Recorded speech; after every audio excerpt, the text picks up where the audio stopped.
Hello student अभी हम लोग सॉल्व करेंगे एससीओ में चैप्टर 29 एक्सरसाइज के क्वेश्चन नंबर 41 टू 44 को। और प्लीज जो भी स्टूडेंट चैनल पे नए हैं चैनल को सब्सक्राइब करिए। और चलिए हम लोग शुरू करते हैं। क्वेश्चन नंबर स्टूडेंट 41 क्वेश्चन कर रहा है अ 10 centimetre long rod carries a charge of 50 microcoulomb distributed uniformly along its length. 41 एक लॉन्ग रॉड है जिसका लेंथ आपको दिया गया है 10 सेंटीमीटर। चलिए दिस इज गिवन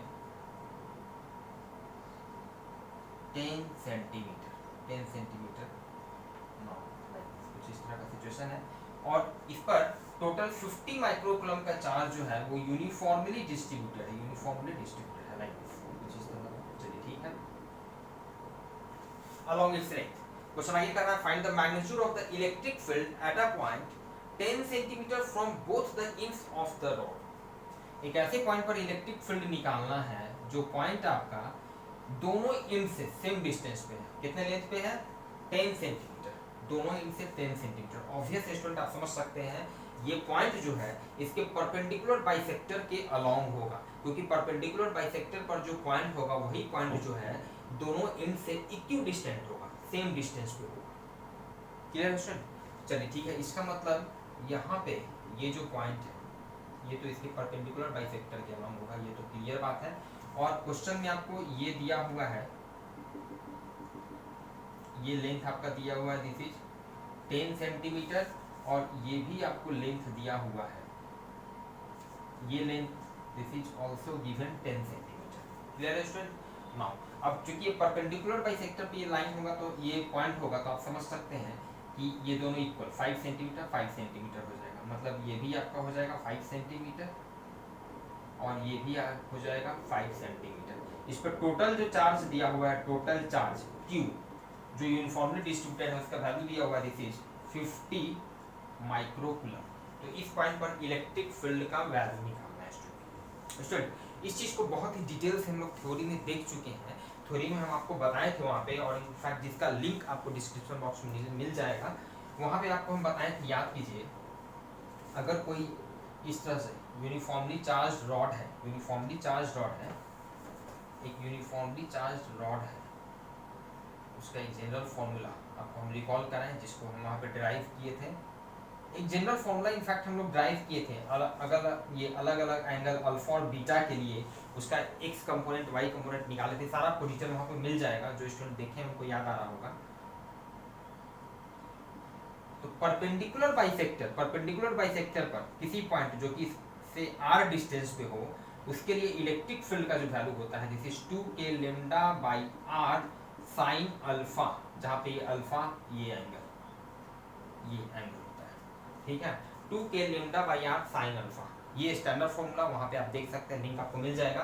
देखिए इसके आधार पे बहुत ही आसानी से इसको यहाँ पे बना सकते हैं। यहाँ पर एक एक करके हम लोग लेमडा क्या है? Linear charge density here. चलिए एक एक करके निकालते हैं। Here lambda linear charge density के लिए total charge divided by total length, total charge कितना है? 50 माइक्रोकूलम। इसको कूलम में बदल देते हैं, 10 to the power -6। Length, total length कितना है? 10 centimetre. This is 10 into 10 to the power -2 metre. Clear है? And this becomes 5 into 10 to the power -4 coulomb per metre. चलिए लेमडा निकल गया। इस स्टैंडर्ड फॉर्मूला के लिए लेमडा चाहिए। तो दूसरा आर, स्मॉल आर आप समझ सकते हैं। स्मॉल आर ये distance student right angle triangle है, ये 5 सेंटीमीटर परपेंडिकुलर हाइपोटेन्यूज 10 सेंटीमीटर। तो ये आर कितना हो जाएगा? This r will become 10 square -5 square. This becomes 75 centimeter, means this becomes 5√3 centimeter, 5√3 into 10 to the power -2 metre. Clear student? चलिए r भी निकाल लिए। साइन अल्फा मतलब ये एंगल, ऑब्वियस है यहाँ पे ये दोनों एंगल बराबर होगा। बिल्कुल एग्जैक्टली यही केस है, दोनों एंगल बराबर होगा। तो साइन अल्फा चूंकि परपेंडिकुलर बाइसेक्टर पे इसलिए दोनों एंगल बराबर होगा। तो साइन अल्फा कितना हो जाएगा? Perpendicular by hypotenuse 5/10 this is 1/2। इसीलिए इलेक्ट्रिक फील्ड का value 2k lambda by r sin alpha this is. चलिए यहाँ पर k क्या है स्टूडेंट? k है यहाँ पे 1/4 pi epsilon not clear student. इसका वैल्यू होता है 9 इंटू 10⁹ न्यूटन मीटर स्क्वायर पर कूलम्ब स्क्वायर। ऑब्वियस है यूनिट वगैरह का आपको ध्यान रखना है, यहाँ पर न्यूटन मीटर कूलम्ब ये स्टैंडर्ड यूनिट यूज हो रहा है, एंड दैट्स व्हाई यही कारण है कि ये सबको हम लोग कूलम्ब मीटर वगैरह में कन्वर्ट किए हैं। Clear student. नाउ चलिए वैल्यू पुट करते चलते हैं। 2 के का वैल्यू 9 इंटू 10⁹ लेमडा, लेमडा इसका linear charge density this is 5 into 10⁻⁴, 5 into 10⁻⁴ divided by r. R कितना है student? 5√3 into 10⁻² into sine alpha. Sine alpha कितना निकाले थे? 1/2। Clear student. चलिए आप देख सकते हैं यहाँ से ये 5 और 2, ये 5 और 2 सब कैंसिल होगा। 9/√3 इंटू ये 2 ऊपर गया, 9 + 2 11 - 4 10⁻7, ठीक है। This is becomes 3√3 into 10⁻7। √3 का वैल्यू 1.732, 1.73। ओके, तो ये ऑलमोस्ट आपका आएगा ऑलमोस्ट 5.2 इंटू 10⁻7 इलेक्ट्रिक फील्ड मतलब न्यूटन पर coulomb. This is final answer 41। Question number 41 5.2 into 10⁻7 Newton पर कूलम्ब 10⁻7। क्लियर है स्टूडेंट। चलिए ठीक है, नेक्स्ट क्वेश्चन हम लोग मूव करते हैं। Question number 42। Question number 42।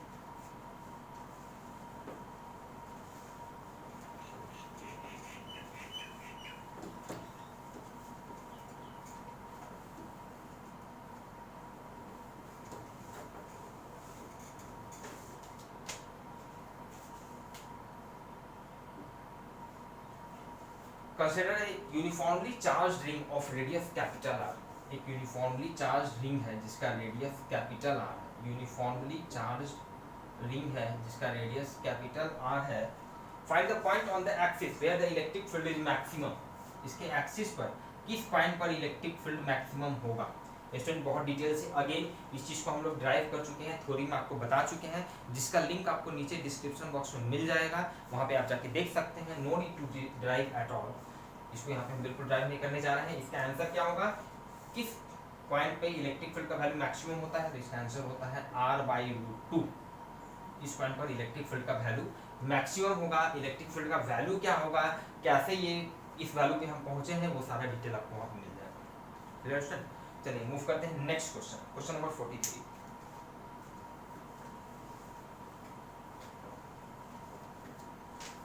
Question number 43। A wire is bent in the form of a regular hexagon and a total charge Q is distributed uniformly on it। कोई wire जो है इसको हम bend करते हैं एक रेगुलर हेक्सागन में। इसको हम रेगुलर हेक्सागन में लाइक दिस कुछ इस तरह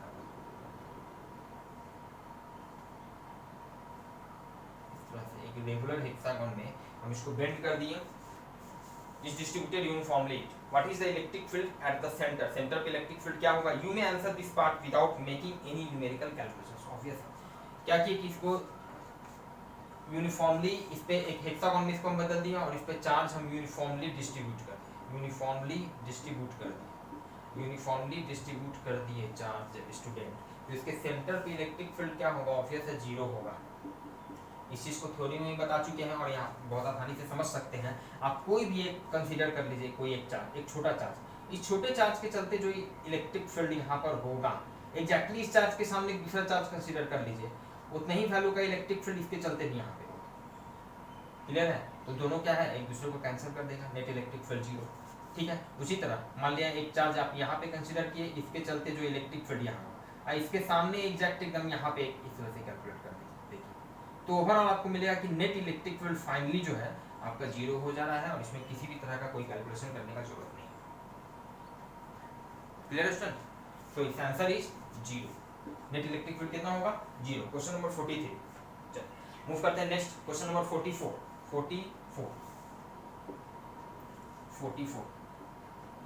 क्वेश्चन नंबर 44 में क्या करना है? A circular wire loop of radius a carries a total charge Q distributed uniformly over its length। ठीक है।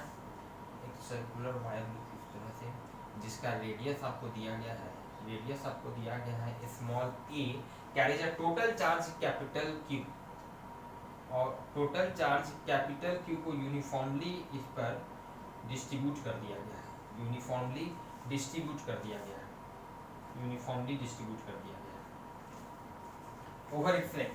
A small length dl, a small length dl of the wire is cut off, find the electric field at the center due to the remaining wire। चलिए ठीक है, देखिए अभी क्या है कि सिंपली अगर हमसे इस केस में पूछा जाता है कि इलेक्ट्रिक फील्ड कितना होगा, तो नेट इलेक्ट्रिक फील्ड इसके सेंटर पे 0 होगा, यूनिफॉर्मली डिस्ट्रीब्यूटेड है, आप समझ सकते हैं, कोई भी चार्ज कंसीडर कीजिए उसके चलते सामने वाले के चलते net electric field finally overall 0। बहुत इजी सिचुएशन है। लेकिन अभी यहाँ पर क्या किया गया है कि इस लूप में अब सपोज कीजिए एक छोटा सा पोर्शन हम इस तरह से काट दिए, एक छोटा सा पोर्शन, एक छोटा सा पोर्शन सपोज कीजिए कि यहाँ पे हम काट, एक छोटा सा पोर्शन इसको कट कर दिए, कितना लेंथ का, dl लेंथ का हम कट कर दिए, dl लेंथ का हम कट कर दिए। तो अब पूछ रहा है कि अब सेंटर पे इलेक्ट्रिक फील्ड कितना होगा, सेंटर पे इलेक्ट्रिक फील्ड कितना होगा। अगेन जिस आर्गुमेंट से, जिस तरह से हम लोग सोचे कि भाई अगर ये क्लोज होता तो नेट इलेक्ट्रिक फील्ड कैसे 0 था, तो एक छोटा पॉइंट इसके चलते इलेक्ट्रिक फील्ड उसके सामने वाला सब कैंसिल करके चला गया। अब क्या है कि मान लिया एक छोटा सा पोर्शन आप काट दिए, तो अभी क्या है कि सिर्फ इस इतने पोर्शन के चलते इलेक्ट्रिक फील्ड इस पे बच जाएगा, बाकी सारे पोर्शन के चलते फिर एक दूसरे को कैंसिल करते चले जाएंगे, कैंसिल करते चले जाएंगे। आप मान लिया कोई भी एक यहाँ पे कंसीडर किए तो इसके सामने का यहाँ पे चल जाएंगे, आप यहाँ पे एकदम इसके सटे हुए यहाँ पे किए थे, यहाँ पे किए थे, यहाँ से ये सामने में इधर चल जाएंगे, अब ये इसके चलते ये इसके चलते एक दूसरे को सब कैंसिल करते चला जाएगा। लेकिन इस पार्टिकुलर इतने पोर्शन के चलते इस पोर्शन के जस्ट सामने वाला जो पोर्शन होगा, जो कि ऑब्वियस है उतना ही लेंथ का, dl लेंथ का ही, उसके चलते फाइनली इस पर, उसके चलते फाइनली इस पर इलेक्ट्रिक फील्ड बचा रह जाएगा, जो कि कुछ इस डायरेक्शन में होगा, जो कि इस डायरेक्शन में होगा। अब dl लेंथ इतना काटे, अब इसके सामने वाला जो पोर्शन है dl लेंथ का, उसके चलते जो इलेक्ट्रिक फील्ड जो हुआ जिसको हम दिखा रहे हैं, अब इसको बैलेंस करने वाला कोई नहीं, सारा एक दूसरे से बैलेंस करके सब कट आउट हो जाएगा, सब कैंसिल हो जाएगा, इतना इलेक्ट्रिक फील्ड बचा रह जाएगा, और वही नेट इलेक्ट्रिक फील्ड का वैल्यू होगा इस सेंटर पे। क्लियर है स्टूडेंट? बस इतना ही सोचा था। तो इसमें मान लीजिए इसके सामने वाला, इसके सामने का ये जो dl पोर्शन जो है, ये सब तो समझने के लिए चलिए दूसरा पोर्शन दिखाए थे,